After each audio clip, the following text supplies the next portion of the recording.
Le Seigneur soit avec vous. Et avec votre esprit. Lecture de l'Évangile de Jésus-Christ selon saint Matthieu. Gloire à toi, Seigneur. En ce temps-là, voyant les foules, Jésus gravit la montagne, il s'assit et ses disciples s'approchèrent de lui. Alors, ouvrant la bouche, il les enseignait. Il disait « Heureux les pauvres de cœur, car le royaume des cieux est à eux. Heureux ceux qui pleurent, car ils seront consolés. Heureux les doux, car ils recevront la terre en héritage. Heureux ceux qui ont faim et soif de la justice, car ils seront rassasiés. Heureux les miséricordieux, car ils obtiendront miséricorde. Heureux les cœurs purs, car ils verront Dieu. Heureux les artisans de paix, car ils seront appelés fils de Dieu. Heureux ceux qui sont persécutés pour la justice, car le royaume des cieux est à eux. Heureux êtes-vous si l'on vous insulte, si l'on vous persécute, et si l'on dit faussement toutes sortes de mal contre vous à cause de moi. Réjouissez-vous, soyez dans l'allégresse, car votre récompense est grande dans les cieux. C'est ainsi qu'on a persécuté les prophètes qui vous ont précédés. Acclamons la parole de Dieu. Louange à Toi, Seigneur Jésus. Bonjour à tous. Voilà, premier jour de la semaine, lundi, nous commençons avec ce bel évangile des béatitudes. Alors, je vais lire le commentaire des béatitudes dans Maria Valtorta. Vous savez, souvent on dit, et un grand commentateur de Louisa disait que pour voir un peu extérieurement, d'une manière concrète, comment se comporter pour vivre dans la divine volonté, il faut lire Maria Valtorta. Parce que Louisa, tout est intérieur, tout est dans la transcendance divine. Bon, il y a beaucoup d'exemples quand même chez Louisa. Mais Maria Valtorta, on voit comment agit la divine volonté. Dans le concret de la vie, dans les circonstances de la vie, comment Jésus, avec ses disciples, avec sa mère, avec sa famille, devant la persécution, devant le rejet des pharisiens et des juifs, durant sa passion, et puis pour les choses toutes simples de la vie, on voit comment Jésus se comportait, et Jésus est la divine volonté, et Marie aussi. Alors voilà.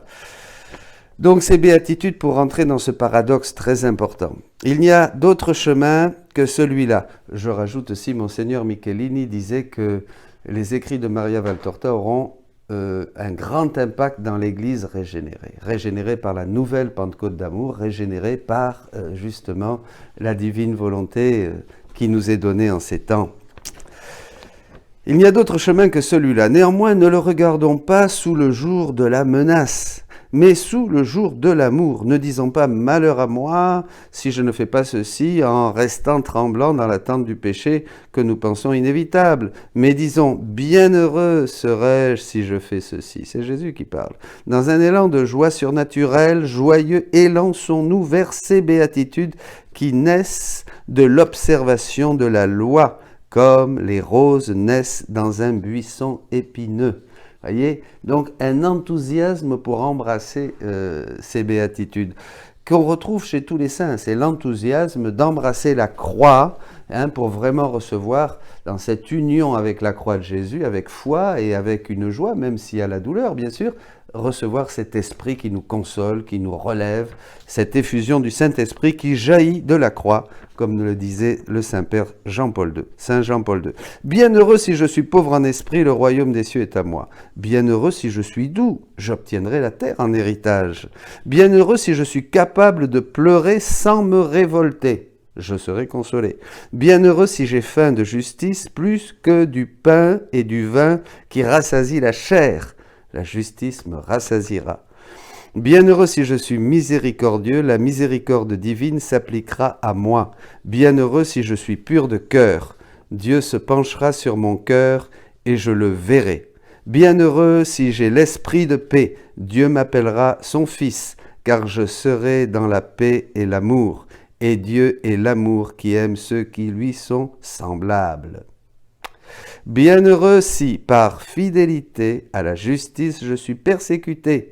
Pour me dédommager des persécutions de la terre, Dieu mon Père me donnera le royaume des cieux. Bienheureux si je suis outragé et accusé à tort pour savoir être ton fils, ô Dieu. Ce n'est pas la désolation, mais la joie que cela doit m'apporter, car cela me permettra me mettra au niveau de tes meilleurs serviteurs, les prophètes qui furent persécutés pour la même raison et avec lesquels je crois fermement que je partagerai la même récompense, grande, éternelle, dans le ciel, qui m'appartient. Tel est le regard que nous devons porter sur le chemin du salut à travers la joie des saints. Amen. Voyez mes amis, les béatitudes nous offrent un bonheur ici-bas sur terre, déjà si nous les embrassons avec cet enthousiasme de la foi. De ce texte de Jésus, là dans Maria Valtorta, est magnifique. Voyez cette joie, cette foi, on va, hein, c'est en avant aussi, bienheureux dans le texte hébreu, signifie en avant les cœurs purs, en avant les pauvres, en avant les persécutés. Voyez donc il y a une mise en marche et c'est ça qui nous permet de rentrer dans ce paradoxe de la croix, hein, qui est dans tout l'Évangile. Et je pourrais faire une comparaison avec le livre 1. Dans la divine volonté, vous voyez, la porte d'entrée, c'est quand même le livre 1. On ne peut pas se targuer d'être dans la divine volonté si on ne relit pas, si on ne médite pas, et si on ne s'efforce pas, malgré notre pauvreté, de vivre ce que Jésus propose tout au début à Louisa, dans le livre 1. Bien, les béatitudes, c'est la porte aussi. Dans l'Évangile, si on veut commencer à être chrétien, eh bien, il faut commencer à méditer ces béatitudes et à voir que ça fait partie du lot de grâce que nous recevons sur terre, les béatitudes. Ben oui, voilà, être persécuté, pleurer, avoir faim, mais pas d'une manière humaine pour se désespérer, pour râler, comme on dit, mais au contraire en disant ben, « merci Seigneur, voilà, j'ai ça ». Vous voyez, ça, c'est la vie surnaturelle. Hein. Alors Jésus, dans le livre du ciel, va parler à Louisa au volume 16, au 21 novembre, septembre 1923. Et je retiens ça, et avec un autre texte, et puis nous terminerons. Hein. Voilà. Ce qui a contribué en tout premier lieu à te justifier, c'est mon amour. Combien de tests ne m'a-t-il pas fait subir dans le but d'être sûr de ton amour ? Hein, ce qui a contribué en tout premier lieu à te justifier est mon amour.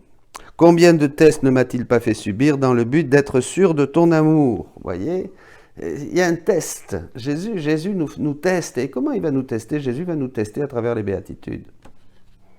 À travers les béatitudes pour les vivre dans le quotidien de la vie. En second lieu, ce fut la croix qui t'éprouva sévèrement au point que ma volonté, guidée par mon amour et par la croix, descendit en toi et te fit vivre en elle. Les béatitudes, c'est un paradoxe. Hein, Dieu veut nous donner le bonheur, mais pas le bonheur humain, il veut nous donner son bonheur, c'est-à-dire un bonheur divin. Donc ça forme une croix. La volonté humaine, l'axe horizontal qui cherche le bonheur humain, nous dit Jésus, hein, c'est l'axe horizontal, eh bien va rencontrer l'axe vertical, le vrai bonheur de Dieu qui passe et ça forme la croix. C'est-à-dire la volonté divine va crucifier, la divine volonté va crucifier notre volonté humaine, et notre volonté humaine, ça, elle sait bien le faire, crucifie la volonté divine, et depuis de longs siècles.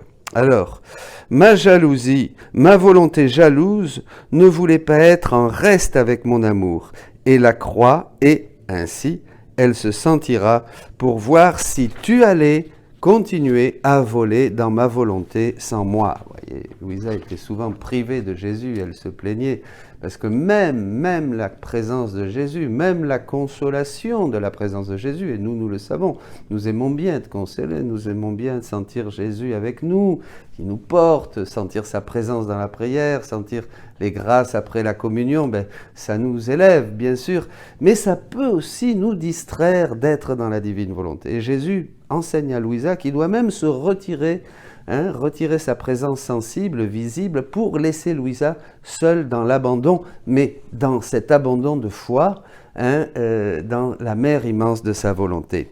Voilà.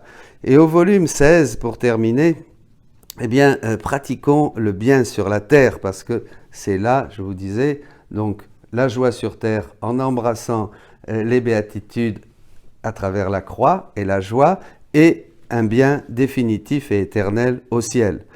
Mais sais-tu qui au ciel participe le plus à cette nouveauté continuelle qui ne s'épuise jamais? La personne qui a pratiqué le plus de bien sur la terre. Et nous avons vu là dans Maria Valtorta que c'est pratiquer le bien sur la terre, eh bien c'est justement en vivant dans les béatitudes, en embrassant la loi qui fait fleurir les roses au milieu des épines. C'est bien clair ça, ça rappelle la petite Thérèse aussi, hein, qui parlait des roses au milieu des épines, bien sûr. Ce bien est comme la semence qui apporte la connaissance des béatitudes, mais là c'est les béatitudes du ciel, voyez, des joies, de la beauté, de l'amour, de la bonté, etc. Suivant le bien qu'elle a pratiqué sur terre, en vivant les béatitudes. Ça embrasse tout. En harmonie avec nos diverses béatitudes au ciel, elle s'approche de nous et se remplit à grosses gorgées de cette béatitude dont elle porte la semence au point de déborder. Elle participe à tout ce que le cercle d'éternité comporte. Elle en est remplie en accord avec les semences acquises sur la terre. Nous n'avons que cette vie sur terre pour, en embrassant les béatitudes, avoir une multiplication de grâce et de béatitude au ciel. Sur la terre, nous allons conquérir le ciel. Soyez bénis.